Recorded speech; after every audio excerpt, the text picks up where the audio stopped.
Hi, my name is Dara, and today we're going to spend a little time talking about pressure sores, wound care, how to clear these issues from a bedridden person, and what we can do to prevent them.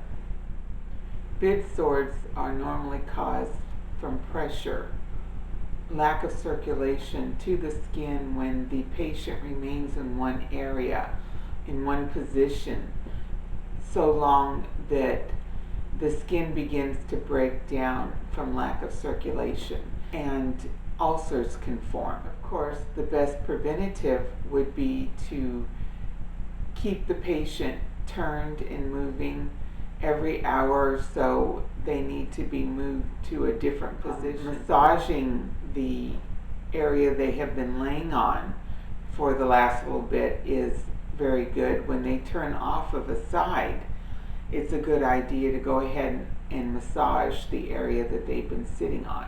A deep heating oil made with a little bit of cayenne and menthol crystals will be very helpful in increasing circulation and keeping the skin from breaking down.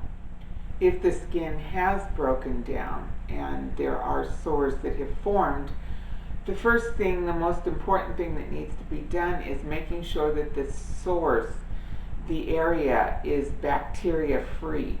If there is bacteria, germs, growing in the broken down area, the body will not heal over and repair those areas. They have to be purified and cleaned, so you need a good clean wound. One of the quickest, easiest ways to purify a wound would be to do a charcoal flaxseed poultice over that area. That is going to draw out any bacteria or infection that is growing in the area. The charcoal flaxseed poultice is applied as hot as can be tolerated over the affected area. Leave the poultice on for 4 to 6 hours or overnight. This I have seen draw massive infections out of an area. Usually 1 or 2 applications will do it, depending on how deep and how serious the infection is. The first time I met Tina, she had dropped by my friend's house that I was visiting with, and she had an infected toe, and it had been so resistant to antibiotics and anything the doctors were doing that they had decided their best option was to amputate the toe. There were blue veins running up her legs and her leg, and it was a very serious condition. I had my bag with me, so I just put a charcoal flaxseed poultice together at my friend's stove and applied that. I made a big enough pack of it to where I could just fold it and slide it over her foot, and then I put her sock back on and sent her home with that. The next morning when she got up, the infection was completely gone. Her toe was clean, and she just blew off the appointment. She was supposed to have had the toe amputated that day, and it completely cleared that up. That's one of the most serious cases I've seen where this has worked. It is an excellent aid anytime that there is an infection, or if you're even anytime you have wound care. It's good to start with a charcoal flaxseed poultice for 4 to 6 hours, just to make sure that it's clean and purified so that the body will do the work to knit it back together. Because like I said, if there's any bacteria or any germs or anything growing in that, the body will not close over. It will not heal. And it will continue to be open and seeping. If the bed sore is a deep ulcer, you would want to pack it with some sort of healing poultice.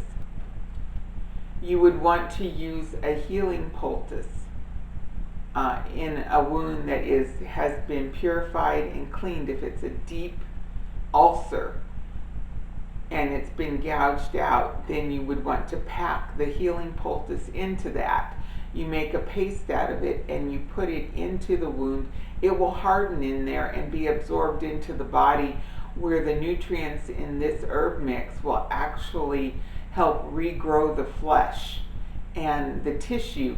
And what happens is the wound becomes shallower and shallower. It fills in, and eventually what you will have, what it will form, is just like a little crust over the top that will slough away, and you'll have fresh, healthy skin underneath it again. It can take time to heal a deep ulcer, of course, because the body has to replenish and regrow that tissue. In the meantime, of course, you would not want to be consuming cheap food products, sugar, white flour, those things. You would want to be providing the fresh nutrients the body needs to rebuild with.